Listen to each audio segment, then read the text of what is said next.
అంటే మీరు మొన్న చూసారండి గోవా ఎన్నికల్లో కొంత ఆలస్యం చేయడం వల్ల అక్కడ ప్రభుత్వం పోయింది మీది.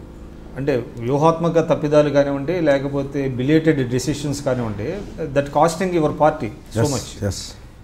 దానివల్లనే ఇటీవల కాలంలో మన దిగ్విజయ్ సింగ్ గారిని కూడా అసలు రాష్ట్ర వ్యవహారాల ఇన్ఛార్జిగా తొలగించాలనేటువంటిది ఒక వాదన కూడా వినపడుతుంది. అది కరెక్టేనా? కావచ్చు, కానీ 100% మీరు అన్నట్లు ఒక గోవా కానీ, ఒక హిమాచల్ ప్రదేశ్ కానీ, ఒక జార్ఖండ్, కొన్ని దగ్గర అటువంటి జరిగిన మాట వాస్తవము. అది కాంగ్రెస్ పార్టీగా కాకుండా బేసికల్ అండి, కాంగ్రెస్ పార్టీకి ఈ రకమైనటువంటి మచ్చ ఎక్కడ కలుగుతుంది. సంపత్ కుమార్ ఒక తప్పు చేసిండండి, ఒక ఇండివిజువల్ చేసిన తప్పు. నేను ఏదో తప్పు చేస్తే చేసింటే, నేను ఒక పనికి వాళ్ళ పని చేసిన అనుకోండి, నేను కాంగ్రెస్ పార్టీలో ఉన్నా కనుక నేను చేసిన తప్పు కాంగ్రెస్ పార్టీకి మరకలాగా అంటుతుంది. నేను ఎటో పోతున్నా, నా పని నేను చేసుకుంటూ వెళ్ళిపోతున్నాను, కానీ ఆ మరక మాత్రం కాంగ్రెస్ పార్టీ మీద ఉంటుంది. ఆ రకంగా ఒక వ్యక్తుల ద్వారా వచ్చినటువంటి మరకలు శాశ్వతం కాదు. కాంగ్రెస్ పార్టీకి ఉన్నటువంటి భావజాలము, ఐడియాలజీ, ఆలోచన వేరు.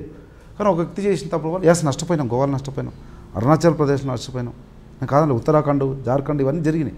కానీ వీటన్నిటికీ పర్యవసానమే జరిగింది ఏందో కూడా మీరు చెప్తున్నారు. ఆ రకంగా ఎన్నో రకాల మార్పులు తీసుకొచ్చి ముందుకు పోతున్న క్రమంలో పోతున్నాం. ఎందుకంటే నేను కూడా ఐఎమ్ అబ్జర్వింగ్ ఢిల్లీ ఇది కూడా. నాకు మొన్న రాహుల్ గాంధీ గారు ఇంటర్వ్యూ చేసి మేఘాలయ ఇన్ఛార్జ్ చేసినారు నన్ను. I'm in charge of Meghalaya state for this organisational elections. పిఆర్ఓగా ప్రదేశ్ రిటర్నింగ్ ఆఫీసర్ వేసినారు కదా.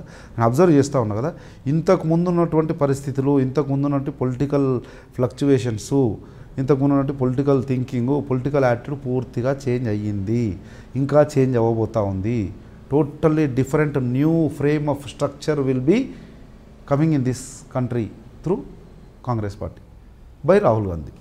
మీరు ఇందాక మాట్లాడున్నారు ఉత్తమ్ కుమార్ రెడ్డి గారు మా నాయకుడు, ఆయన నాయకత్వంలోనే ఎన్నికలకు వెళ్తాం, కానీ ముఖ్యమంత్రి అభ్యర్థిగా ఎందుకు ప్రకటించలేకపోతున్నది మీ నాయకత్వం? ఒకటి నేను చెప్పి ముఖ్యమంత్రి అభ్యర్థి అని నేనన్నా, కానీ మీకు ఒకవేళ డౌట్ ఉంటే మళ్ళీ చెప్తా ఉన్నా.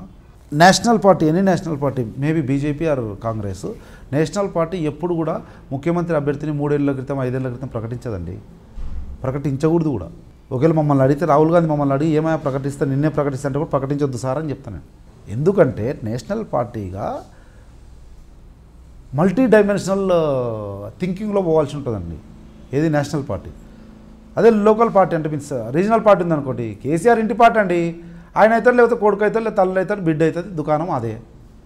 కాంగ్రెస్ పార్టీ అట్లా కాదండి.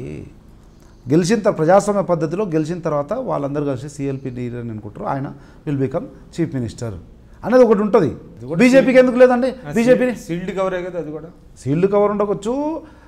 డెమోక్రటిక్ సీల్డ్ కవర్ కూడా ఎట్లయితే చెప్పండి, సీల్డ్ కవర్ కూడా ఎప్పుడైతే తెలుసా, మేమందరం ఎమ్మెల్యేలము ఇనామినస్గా the decision will be decision unanimously left to the AICC president unanimously అని మనం పంపిస్తేనే ఆ నుంచి సీల్డ్ కవర్ వస్తుంది. There is a procedure, no we are following the procedure. Same Kishan Reddy సీఎమా, లక్ష్మణ్ సీఎమా బీజేపీలో. It's also national party, it has its own limitations. చెప్పినా కూడా 3 నెలల ముందు 6 నెలల ముందు చెప్తారు, బరాబర్ చెప్తారు. మా పార్టీ కూడా చెప్తారు. చెప్తేనే మేము కూడా అడుగుతున్నాం, ముందు చెప్పండి సార్, చెప్తేనే అన్ని హంగులను, వాట్ మే బి ద హంగులు యు నో బెటర్, అన్ని హంగులను సమకూర్చుకొని ఆయన నాయకత్వంలో ముందుకు పోతే ఏదైనా అవుతుంది. లేకపోతే ఎవరు ఏమిటి తెలియకుండా అయితే మొన్నట్లాగానే అవుతుంది. కనుక అట్లా వద్దని చెప్తా ఉన్నాం. జనరల్గా అది జరుగుతుంది. కానీ దానివల్ల కొంత నష్టం లేదంటారా? అంటే ఇప్పుడు ఎవరైతే ముఖ్యమంత్రి అభ్యర్థిని లేకపోవడం వల్ల వాళ్ళు పూర్తి సామర్థ్యంతో పనిచేసి పార్టీని ఏకతాటి మీద నడిపించడానికి తగినటువంటి ఇది ఉంటుందంటారు వాళ్ళకి. అయితే 2 years బిఫోర్ చెప్పడం అయితే మంచిది కాదు మా అభిప్రాయము. 100% ఒక ఈయన లీడరు, ఈయన సీఎం అనేది అయితే చెప్పాలి. అది 3 నెలల 6 నెలల ముందో చెప్తే సరిపోద్ది.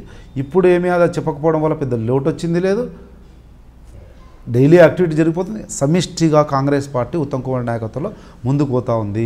అందరం కలిసిపోతూ ఉన్నాం. ఎవరు ఒకరు డిసాటిస్ఫాక్షను, ఒకరు రాలేదు, ఒకరు ఇదైందనేది లేదు కదా, అందరం పోతా ఉన్నాం, కలిసిపోతున్నాం. ఎవరి పాత్ర వాళ్ళది. It's a very big show. దాంట్లో ఎవరి పోర్షన్. 2014లో తెలంగాణ ఇచ్చినప్పటికీ కూడా కాంగ్రెస్ పార్టీకి ప్రజలు ఓటు చేయలేకపోవడానికి కారణం ఏంటంటే ఒక ఫేస్ లేదు అనేటువంటిది కూడా ఒక భావన ఉంది. కాదంటారా? 100% అండి. ఒక ఫేస్ లేకపోవడమే కాదు, లేకపోయినా కానీ ఇప్పుడు ఐ డ్రీమ్ ఛానల్ ఉందండి. దీంట్లో ఎంతోమంది డైరెక్టర్లు ఎవరైనా ఉండొచ్చు. నాకైతే విక్రమ్ని పట్టుకుంటే చాలు, విక్రమ్ ఈజ్ ఐ డ్రీమ్ అని ఆయన దాన్ని ఉండాల్సి ఉండే. అట్లా 32 మంది అయిపోయారు. అంటే బహునాయకత్వం. బహునాయకత్వం ఉంటే మంచిదే. కాంగ్రెస్ పార్టీ ఎప్పుడు కూడా బహునాయకత్వంలోనే పనిచేస్తుంది.